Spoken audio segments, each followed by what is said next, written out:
Salut à toi, j'espère que tu vas bien. Dans cette vidéo, j'ai envie de te transmettre 8 conseils. 8 conseils pour éduquer, en tout cas à inculquer à vos enfants qui sont hypersensibles de bonheur. Plus vous leur donnerez ces bonnes habitudes tôt, et plus ça fera des enfants hypersensibles épanouis. Je m'appelle Jean-Philippe Anto, je suis sophrologue et coach pour hypersensibles. Et ma mission dans la vie, c'est de t'aider à devenir qui tu es et à faire de ta sensibilité une force pour toi et pour les autres. Alors, le premier conseil, si vous êtes en face d'un enfant hypersensible, c'est, pour moi, la première des choses, c'est de savoir qu'un enfant hypersensible, comme toute personne hypersensible, a besoin d'avoir de l'espace. Un espace autour de lui, et notamment un espace d'expression et de vécu de ses émotions. C'est-à-dire que peut-être que si vous êtes hypersensible vous aussi, vous vous êtes rendu compte que vous avez besoin souvent d'avoir des temps pour vous retrouver au calme, pour avoir le temps de digérer vos émotions, de les vivre, le temps de réfléchir, le temps de recharger vos batteries. Et bien pour vos enfants, c'est pareil. Pour les enfants hypersensibles, c'est pareil. Ils ont ce besoin d'un espace où ils seront seuls en fait. Et donc peut-être vous vous dites en tant que parent ou en tant qu'accompagnant pour les enfants, bah, j'ai besoin de meubler, j'ai besoin d'être avec eux, j'ai besoin de faire des trucs avec eux, sinon je suis pas un bon parent, je suis pas un bon accompagnant. Mais en fait la réalité c'est que l'enfant hypersensible, lui, il apprécie et il a besoin de ces moments où il est seul. Alors évidemment, c'est un équilibre à trouver, faut pas tout le temps le laisser tout seul, il y a des temps en groupe, des temps en famille, des temps collectifs, mais aussi veiller à lui laisser aussi cet espace où s'il a envie d'être seul à jouer au Lego dans sa chambre, ou si il veut faire du dessin, et qu'il vous sollicite pas forcément, mais c'est très bien, c'est sain, parce que ça va être un espace où il pourra se déposer et vivre et expérimenter ce qu'il a besoin de vivre intérieurement. Et c'est ça la différence avec la plupart des enfants qui sont moins sensibles ou qui ont une sensibilité différente. Ils vont avoir besoin de ces temps-là, mais ces temps-là, ils seront peut-être plus courts. Pour un enfant hypersensible, ces temps-là, ils demanderont peut-être plus de temps. C'est pas anormal, ne vous inquiétez pas. Laissez-lui son temps pour vivre ce qu'il a besoin de vivre. Il se sentira d'autant plus riche intérieurement et serein. Le deuxième conseil, c'est de poser un cadre clair. Et le cadre, en fait, c'est pas besoin de faire des trucs hyper compliqués. Mais le cadre, c'est quoi? C'est simplement, je fais ce que je dis et je dis ce que je fais. Parce que les enfants hypersensibles sont extrêmement sensibles au sentiment d'injustice. C'est-à-dire que si vous leur annoncez quelque chose et que par la suite vous ne le faites pas et que vous n'expliquez pas pourquoi, alors l'enfant il va vivre ce truc-là comme un coup de poignard au fond du cœur. Et peu importe, hein, tout est possible. Tout est possible à partir du moment où j'explique en fait ce qui se passe. C'est-à-dire qu'on peut changer les plans dans le cadre parce qu'il y a un imprévu, on va manger chez des amis, donc on pourra pas regarder le dessin animé de 4h30. Voilà, bah ok, je t'avais dit qu'on regarderait le dessin animé de 4h30, mais finalement on le fait pas parce que voilà, il y a eu du changement, mais expliquer. Donc poser un cadre avec des habitudes et des rituels, c'est le troisième conseil. Ritualiser, donc ça, tous les enfants ont besoin, ces points de repère, de ritualiser les choses. Mais sur le conseil numéro 2, c'est le cadre, c'est je fais ce que je dis, je dis ce que je fais. Et s'il y a un changement, je l'explique à l'enfant et l'enfant, vous inquiétez pas, il est pas bête, il va comprendre. Et même s'il comprend pas le tenant ou les aboutissants de pourquoi machin, on va manger chez les copains et tout ça, il s'en fout. Lui, ce qu'il a besoin, c'est juste d'avoir une explication. Il a besoin de sentir que vous êtes stable, que vous êtes fiable et que s'il y a du changement, vous gérez le truc. Et troisième conseil, c'est ça, c'est de mettre en place donc des points de repère, des rituels en fait, des rituels à des heures fixes qui vont sécuriser l'enfant tout simplement.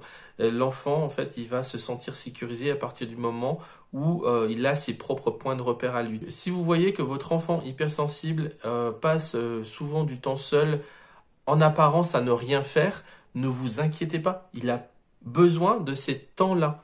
Et ces temps-là peuvent être plus ou moins longs en fonction de la sensibilité qu'il a. Simplement, il n'est pas en train de rien faire. À l'extérieur, on a l'impression qu'il est en train de rien faire, il fait rien, qu'il s'ennuie, qu'il n'est pas normal, qu'il y a un problème. Avant de s'inquiéter, juste comprendre que en fait, quand tu es hypersensible, tu as une vie intérieure riche, tu as un monde intérieur riche, et donc c'est simplement qu'il n'est pas en train de rien faire, cet enfant. Il est en train de vivre, en fait, son monde intérieur. Donc attention à ne pas trop surcharger son emploi du temps avec les activités périscolaires et tout ça. Bien sûr, il y en a besoin, c'est stimulant pour lui, ça lui fait du bien, mais toujours veiller à avoir cet espace où il a son temps pour lui, où il a le temps de vivre ses émotions en fait. Quatrième conseil, répondre à ses questions. Et ça c'est logique. Les enfants hypersensibles sont des enfants naturellement curieux, même s'ils posent pas toujours les questions. On voit qu'ils ont besoin d'avoir des réponses, ils s'intéressent, ils sont ouverts sur ce qui se passe et de répondre à leurs questions. Et donc l'idée c'est pas de leur apporter tout un tas d'explications pour en faire des petits savants, mais l'idée c'est que quand il y a une question, on n'élude pas la question. Et souvent on a tendance à ignorer, à pas répondre, ou alors à répondre un petit peu de manière évasive. Pour qu'un enfant hypersensible, selon moi, puisse s'épanouir pleinement, il a besoin d'avoir des réponses ou en tout cas des éléments de réponse. C'est-à-dire que vous avez très bien le droit en tant que parent de dire écoute, je ne sais pas pour l'instant. Peut-être qu'à 10-12 ans, ils vont vous poser des cols, des trucs que vous connaissez pas du tout, vous n'avez pas la réponse. Ok, plutôt que de pas répondre ou d'éluder la question, d'avouer en fait, écoute, ça je sais pas, mais on va regarder ensemble, on va prendre un livre à la bibliothèque, on va chercher ensemble. Et si tu veux, tu peux chercher tout seul. Et si tu as d'autres questions, tu viens me voir. Ça, encore une fois, c'est une marque de solidité. L'enfant, il vous voit comme quelqu'un de solide, comme quelqu'un de fiable. Et vous voyez le paradoxe, vous êtes hypersensible, vous voulez le meilleur pour votre enfant. Et donc, là, votre enfant, quelque part, il vous piège en vous posant une question. Vous avez peur de vous sentir ridicule ou de pas savoir quoi répondre.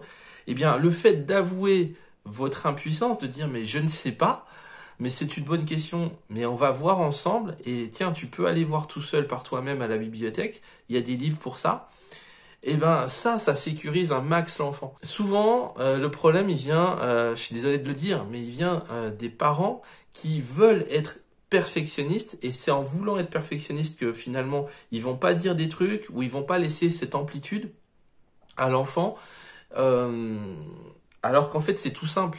Accepter son côté vulnérable en tant que parent, c'est le meilleur cadeau en fait que vous pouvez faire à votre enfant hypersensible, parce qu'il va se dire que finalement j'ai le droit de ne pas savoir quelque chose, ça ne fait pas de moi une personne mauvaise ou une personne inférieure aux autres. 6e conseil, mettre en place un système simple d'expression des émotions, où il peut exprimer ou peut décharger les émotions quand ça va pas.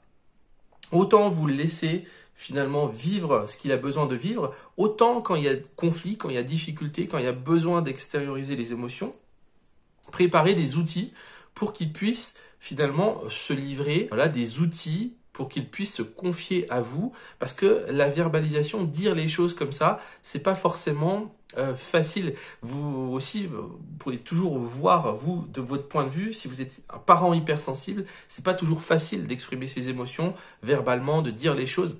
Ce qui est bien dans l'enfance, c'est qu'il y a plein d'autres moyens d'exprimer ses émotions en passant pas forcément par le verbal directement. Faire un dessin, faire une activité, faire un jeu.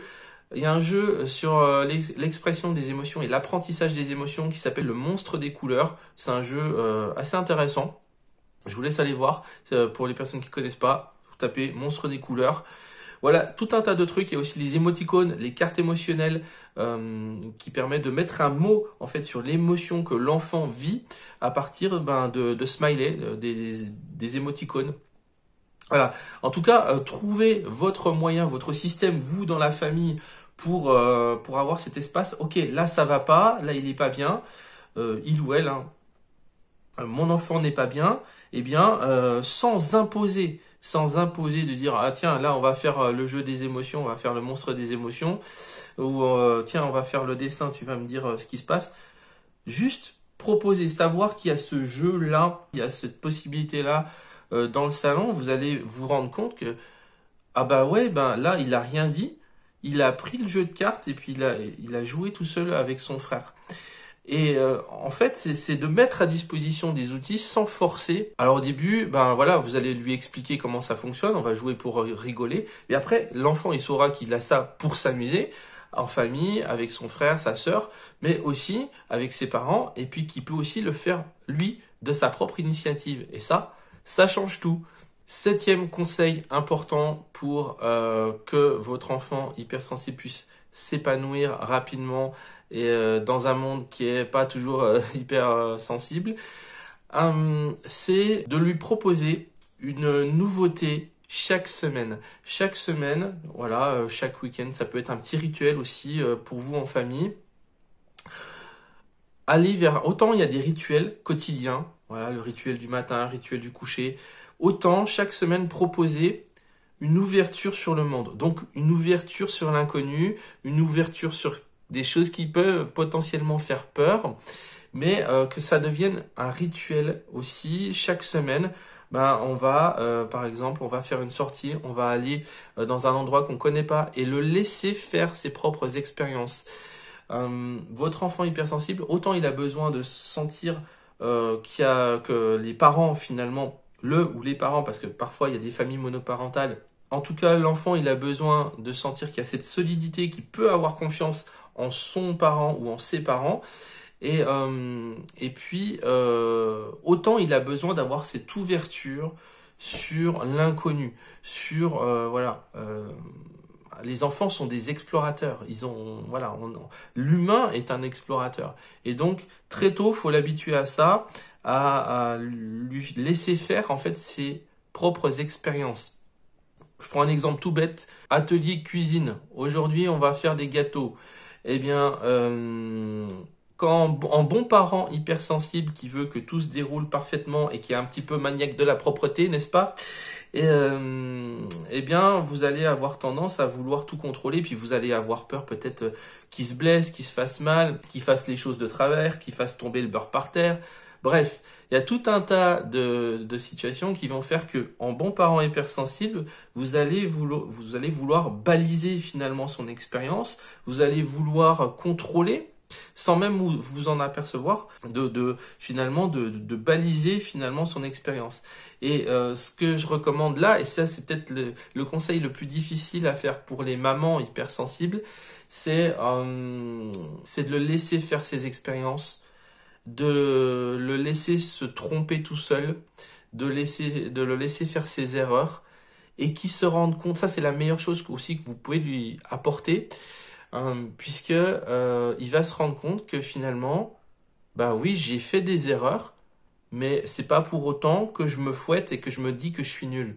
J'ai fait des erreurs, j'apprends de mes erreurs, et c'est comme ça qu'on apprend en fait. Et donc là, vous allez le débrider pour l'apprentissage. À l'inverse, si vous voulez brider un enfant pour l'apprentissage, vous lui mettez un système de notes, c'est bien, c'est pas bien ce que tu as fait. Alors voilà, ça va faire un enfant qui est hyper rigide et qui va il va tenter de faire des choses uniquement s'il sait que ce qu'il va faire, ça a des chances d'aboutir sur quelque chose de bien. Mais il va pas aller sur un truc un petit peu dangereux, un petit peu risqué, pas un truc risqué dans le sens de se faire mal ou de se blesser. Bien sûr, en tant que parent, vous êtes garant de ça, vous êtes garant de sa protection, de son intégrité physique, mais risqué dans le sens de dire des choses ou de vivre des expériences qui sont en dehors finalement de ce qui est souhaitable, mais de le laisser se tromper, ça c'est précieux, parce que justement, il va faire ses propres apprentissages. Peut-être que vous l'avez déjà lu dans des bouquins, que vous savez ça, mais est-ce que vous le faites? Si vous êtes hypersensible, je sais à quel point on peut être perfectionniste, on peut avoir ce besoin de contrôle de la situation, et c'est en ça que c'est un conseil qui est pas évident. Et si c'est pas évident, vous pouvez déléguer à la copine, la voisine, la cousine, peu importe, une personne de votre entourage en qui vous avez confiance, et puis vous le laissez partir une après-midi pour un atelier cuisine, un séjour poney, un séjour, je sais pas, n'importe quoi. Et ça va vraiment leur faire du bien. Ça va les inciter à sortir de leur zone de confort, et ils vont se rendre compte que mais c'est chouette en fait de sortir de la zone de confort, parce que si j'avais pas vécu ça, j'aurais pas vécu cette expérience-là. Et ça, c'est hyper formateur pour un enfant hypersensible. Et on arrive au 8e conseil, et le meilleur conseil que je puisse vous donner en tant que parent hypersensible pour vos enfants, c'est d'être pleinement vous-même, c'est de faire le travail sur vous. plus vous ferez le travail sur vous, plus vous serez à l'aise, bien dans vos baskets, plus vous serez bien dans votre tête, plus ça se sentira. Voilà, énergétiquement, ça se sent. Les enfants, ils ont naturellement des antennes, ils ont un radar pour sentir les énergies. Vous avez remarqué qu'il y a peut-être des enfants, il y en a qui vont aller spontanément vers une personne, et puis vers d'autres, ils vont avoir des réticences. Ils vont dire, ils vont regarder la personne comme ça, ils vont se cacher derrière les jupes ou le pantalon de papa ou les jupes de maman. Et puis ils vont pas vouloir y aller, mais parce qu'ils sentent l'énergie des gens.